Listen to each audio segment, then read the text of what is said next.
네, 반갑습니다. 오늘 마지막 날이네요.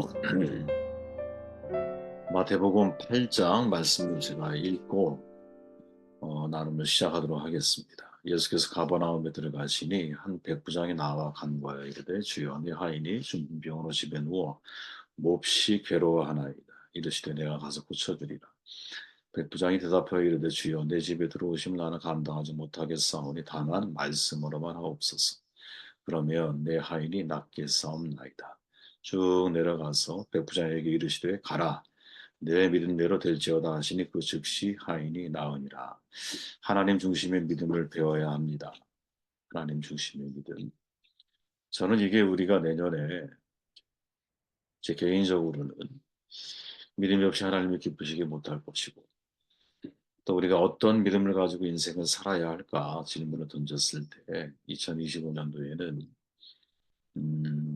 정말 하나님 중심의 믿음을 우리가 배워가면서 우리의 기대보다 더 큰 하나님의 역사, 우리의 예상보다 더 큰 놀라운 하나님의 비전이 성취되어지는 것, 이것을 경험하는 내 믿음의 사이즈가 아니라 하나님의 능력의 사이즈만큼 우리가 경험해가는 그런 한 해가 되기를 바랍니다. 백부장 하인 치유 이야기에 관해서 마태와 누가복음에서 발견되는 공통점과 차이점이 있죠. 공통점이라면 배경이 똑같아요. 가버나움. 또 백부장이 등장하고 하인이 중병에 걸려서 위급합니다. 또 예수께서 종의 상황을 듣고 치유 간청을 받고 고쳐줄 것이라고 말씀을 하죠. 백부장이 종이 이제 고쳐주기를 청하면서도 예수님을 집에 초대하지 않아요. 왜? 영접할 자격이 없다고 보는 거죠. 그리고 예수님께서 백부장의 큰 믿음을 언급하는 것으로 끝난다라는 이 세 복음서에 아니, 두 복음서에 똑같이 나옵니다. 근데 본문의 차이점이 있다면 마태복음에서는 백부장 자신이 종을 대신해서 예수님께 와서 종의 상황을 말하는 것으로 표현되지만 누가복음에서는 1차적으로 유대의 장로들을 보내고 2차적으로 자신의 친구들을 보내죠. 왜 이런 차이가 날까? 뭐 추측해 보면 서로 이야기하는 스타일의 차이라고 저는 생각을 하는데 누가는 통역을 통해서 말하는 스타일이지만 마태는 통역 없이 직접 대화하는 스타일이기 때문에 그 사건을 직접적으로 묘사하고 있는 것이 아니겠느냐. 내 믿은 대로 될지어다 하시니 그 즉시 하인이 나으니라. 백부장 미스터리 첫 번째 이야기가 누가복음 7장 2절에서 10절 사이에 나오는데 백부장에게 사랑하는 종이 있었어요. 그 종이 중풍병에 걸려 죽게 된 것 같아요. 진심으로 사랑했던 것 같고 종을 살리기 위해 최선을 다하죠. 좋은 사람입니다, 분명히. 그죠? 종을 치유하기 위해서 여러 가지 노력을 다하다가 이제 예수님을 만나려고 그래요. 그런데 자신이 직접 나서지 않고 친구들을 대신 예수님께 보내죠. 그 친구들은 로마인들이 아니고 이스라엘 사람들이었어요. 유대인이었어요. 이거 당시 상황으로 쉽지 않은 일이거든요. 왜? 로마가 이스라엘을 지배하고 있었잖아요. 이스라엘 로마의 식민지였어요. 그리고 백부장은 이스라엘 사람들을 다스리는 군인이잖아요. 그죠? 지배 민족과 피지배 민족 사이의 갈등이 왜 없었겠어요? 분명히 있죠. 근데 우리가 예상하는 것 정반대로 백부장에게는 유대인 친구들이 있었다. 또 그들은 유대인의 장로들이었다. 백부장은 그들을 예수님께 보냈다. 이렇게 말하는 거죠. 그 유대인 친구들이 예수님을 찾아가서 하는 말이 인상적이죠. 왜? 이 백부장 참 좋은 사람입니다. 회당도 지어준 사람입니다. 이렇게 말을 하죠. 정말 좋은 주인, 좋은 군인, 좋은 친구였던 거죠. 그래서인지 예수님께서 백부장의 하인의 병을 말씀으로 치료해 주셨어요. 13절에 보니까 예수께서 백부장에게 이르시되 가라 내 믿음대로 될지어다 하시니 그 즉시 하인이 나으니라. 내 믿음대로 된다 이렇게 말씀하고 있죠. 자기 믿음의 응답을 받고 있다라는 거. 저는 이게 사실은 우리가 대단히 주목해야 할 장면 가운데 하나라는 거죠. 뭐 누차 얘기를 나눴지만 내 믿음대로 될지어다라고 하는 표현을 자주 성경은 등장하거든요. 근데 이 자체가 우리에게 던지는 중요한 질문이 뭐냐? 야, 그 우리의 믿음이 뭐지? 나는 어떤 믿음을 가지고 있지? 어떤 믿음으로 내가 하나님 앞에 나아가고 있는 것이지? 이걸 질문하고 돌아볼 줄 알아야 된다라는 거죠. 그죠? 예수님이 이 백부장의 믿음을 대단히 높게 평가하잖아요. 그죠? 정말 특이한 거죠. 예수님이 백부장을 평가한다라는 거예요. 근데 어떻게 평가해? 그를 놀랍게 여겨 돌이키사. 이렇게 말씀하고 있죠.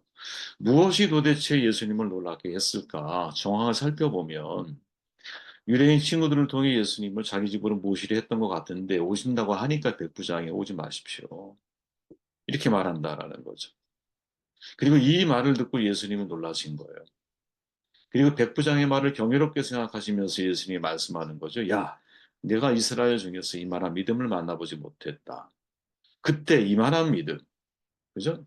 내 믿음대로 될지어다 할 때 이만한 믿음이 도대체 무슨 믿음이냐? 여기에 대한 해답이 우리에겐 되게 중요한 것이고 이 해답이 사실은 이스라엘 중에 이만한 믿음을 만나보지 못했기 때문에 정말 믿음이 큰 사람, 믿음이 많은 사람이 어떤 사람일까? 여기에 대한 해답을 우리에게 제시하고 있다고 보는 거죠. 회복해야 할, 우리가 치유해야 할 제일 중요한 내용 가운데 하나가 뭘까요? 우리의 믿음을 정확하게 치유해야 되는 거죠. 네. 정말 중요한 문제라고 봐요. 자, 마태복음 8장 9절에 보니까 나도 남의 수하에 있는 사람이여 내 아래에도 군사가 있으니 이더러 가라 하면 가고 저더러 오라 하면 오고 내 정도로 이것을 하라 하면 하나이다. 단순한 믿음의 사람이라는 거죠, 여러분. 누가 백부장이 완전히 군인 의식에 무장되어 있는 사람이에요. 그죠? 표현도 그렇게 해요. 내 아래 군사가 있습니다. 내가 명령하면 그들은 명령에 순종합니다. 상명하복에 익숙한 사람이라. 백부장은 한 번도 예수님을 만난 적이 없거든요. 말씀이나 기적을 경험해 본 적도 없어요. 소문만 들었을 뿐이에요. 그럼에도 불구하고 백부장은 예수님에 대한 확신이 있었어요. 그리고 그 확신을 어떻게 표현하느냐? 군대식으로 표현하는 거죠. 상명하복, 즉 상관의 명령에 부하들이 절대 복종하듯이 예수님이 어떤 명령을 나에게 하신다 할지라도 저는 그것이 사실될 것을 믿습니다. 예. 이게 지금 백부장의 믿음이라는 거죠. 말씀만 하사 내 종을 낫게 하소서. 정말 대단한 믿음 아닙니까, 여러분? 믿음이 행동으로 그냥 표현되어지는 거죠. 단순한 믿음은. 조금 더 확대 해석해 보면 하나님 말씀을 내가 들었어. 이 말씀을 정말로 믿는다면 이 말씀이 행동으로 그냥 표현되어지게 되어 있다라는 거죠. 정말 예수님이 하나님의 아들이라는 사실 내가 믿었어. 그분은 하나님의 아들, 창조주 하나님의 아들이시라면 예를 들어서 말씀으로 세상을 창조하실 수 있는 능력의 하나님이시라는 사실을 믿는 거잖아. 내가 생각할 수 있는 모든 것보다 더 놀라운 하나님의 세상이 있다라는 사실을 내가 믿는 거잖아요. 그러니까 그 말씀에 그냥 순종하는 거지. 흔히 하나님의 말씀으로 세상을 창조했다고 말하잖아요. 이게 부분적인 진실이죠. 왜? 하나님의 창조 사역은 행위 사역도 포함하고 있기 때문이에요. 빛이 있으라 말씀하신 후에 성경이 이렇게 말해요. 빛과 어두움을 나누셨다. 이 나누다 행위 동사거든요. 또 창세기 2장 7절에 보니까 여호와 하나님이 땅의 흙으로 사람을 지으시고 생기를 그 코에 불어 넣으시니 사람이 생명이 되니라. 흙으로 사람을 지으셨어. 코에 생기를 불어 넣었어. 행위 사역에 포함되어 있죠. 여러분 중요한 교훈이죠 이게. 우리가 말씀을 믿는 것에서 말씀을 행하는 것으로 발전되어져야 돼요. 그때 뭐가? 창조의 역사가 일어나요. 여러분 흙으로 사람을 지으셨어요. 코에 생기를 불어넣으셨어요. 빛과 어둠을 나누셨어요. 행위사역이 행위사역. 행위사역이 포함되어질 때 창조사역이 완성되어지더라. 이 말이죠, 여러분.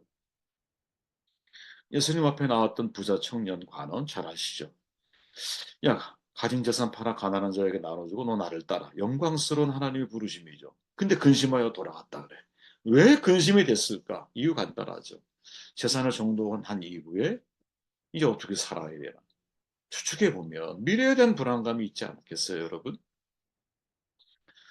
여러분, 재물이 많은 청년이 근심하며 예수님을 떠난다라는 건 저는 너무 자연스러운 일이라고 봐요.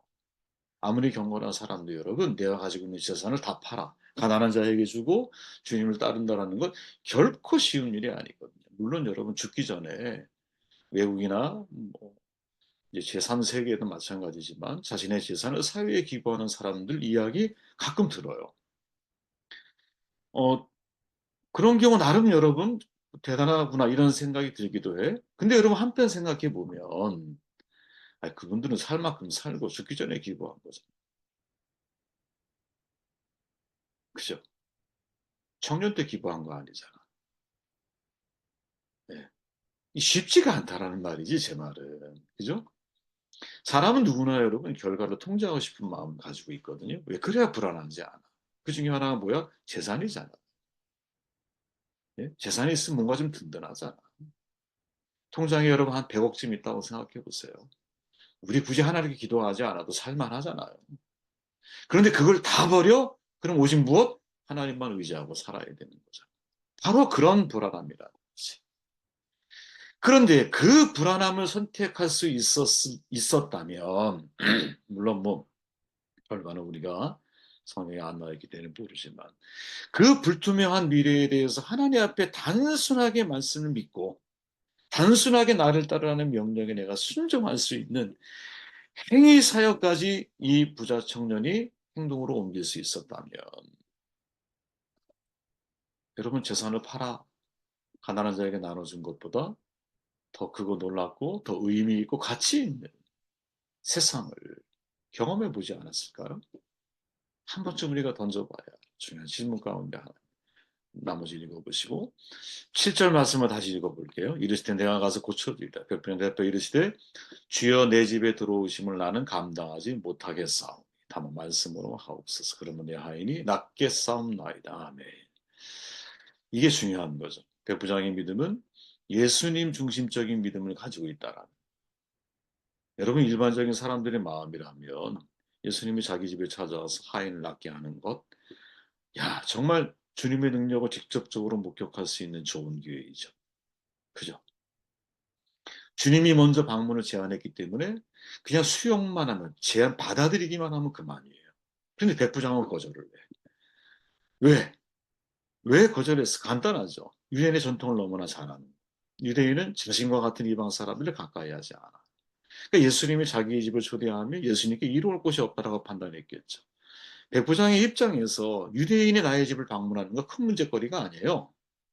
권력자잖아, 본인이. 지배 세력이잖아.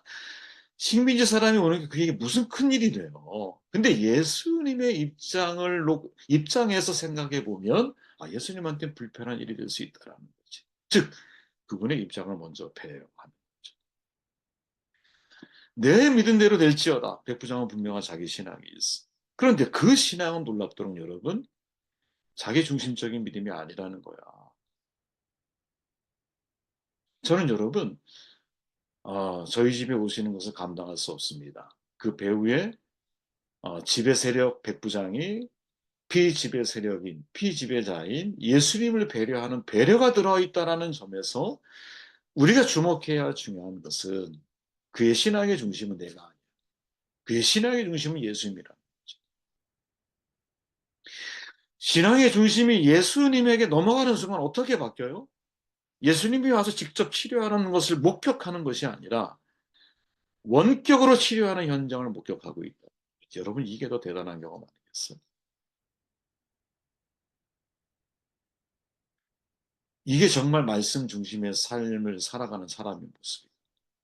신본주의, 하나님의 내 인생의 근본인 사람의 모습이고 하나님 중심의 믿음, 내가 원하는 대로 하나님이 역사해 줄 것을 기대하는 것이 아니라 하나님의 능력에 근거해서 하나님의 방식대로 나에게 역사해 줄 것을 기대하며 인생을 살아갈 줄 아는. 여러분 이게 얼마나 중요한 믿음입니까? 여러분 인간은 여러분 인간이 가지고 있는 사이즈라고 하는 것은 딱 나만큼 나만한 딱 나만한 그죠? 내가 생각할 수 있는 사이즈 안에서 우리는 하나님을 향한 어떤 하나님을 향해서 믿음을 가지고 나아가. 나의 사이즈만큼만 해서. 근데 백부장이 우리에게 던지는 도전은 뭐냐면 하나님의 사이즈 안에서 우리가 믿음을 키워갈 수 있겠느냐. 하나님의 능력 안에서 믿음을 키워갈 수 있겠느냐. 완전히 다른 거죠. 저는 이게 우리가 배워야 할, 이게 정말 본받아야 할 백부장의 믿음 속에서의 두 번째 중요한 핵심적인 가치가 아니겠느냐. 나머지는 다 읽어보시면 될 것 같아요.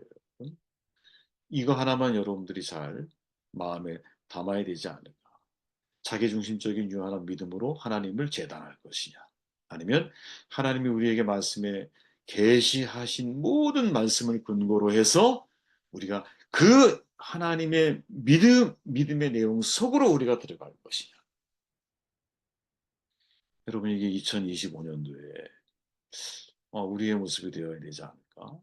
내년 한 해 여러분들과 저에게 그런 복이 있으면 좋겠어.